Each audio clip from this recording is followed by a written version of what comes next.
Teja live TV.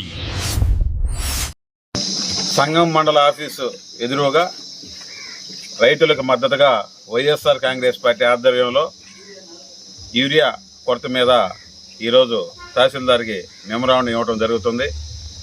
YSR Congress party తరఫున రైతుల పక్షాన మా డిమాండ్స్ ఏంటంటే, ఇప్పుడు ప్రభుత్వం ఒక యాప్ని క్రియేట్ చేసి రైతులకి 1.5 బస్తా యూరియా ఇస్తామని చెప్పడం జరిగింది. కానీ రైతులకి 4 కోటాలు ఎకరాకి 4 కట్టల యూరియా అవసరం అవుతుంది.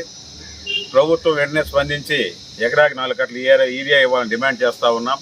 అదేవిధంగా సంగం మండలానికి సంబంధించి సుమారు పట్టా పొలాలు, అసైన్మెంట్, CJSF అనేక ప్రభుత్వ పొలాలు అన్నీ కలిసి 15,000 ఎకరాలు ఈరోజు సంగం మండలంలో సాగు అవుతూ ఉంది. ఈ 15 ఎకరాల రైతుల పక్షాన మేము వైఎస్ఆర్ కాంగ్రెస్ పార్టీ డిమాండ్ చేసేది ఏంటంటే, ఎకరాకి 4 కట్టల యూరియా ఇవ్వాలని కోరుతా ఉన్నాం. అదేవిధంగా రైతుకి మద్దతుగా ఈ కూటమి ప్రభుత్వం నిలవాలని కోరుతా ఉన్నాం. అదేవిధంగా ఈ ఒక యాప్ని క్రియేట్ చేయడం జరిగింది. ఈ యాప్ని క్రియేట్ చేయడం వల్ల CJSF అసైన్మెంట్ లబ్ధిదారులు వాళ్ళు సాగు చేసుకున్న పొలాలు దాంట్లో నమోదు కాకుండా నిన్నటి నుంచి రైతులందరూ వచ్చి మా దగ్గర చెప్పడం జరిగింది. అటు కాకుండా గత ప్రభుత్వంలో రైతు భరోసా కేంద్రాలలో ఏ విధమైతే అగ్రికల్చర్ అసిస్టెంట్, ప్రతి సచివాలయానికి ఒక అగ్రికల్చర్ అసిస్టెంట్ ఉంటుంది.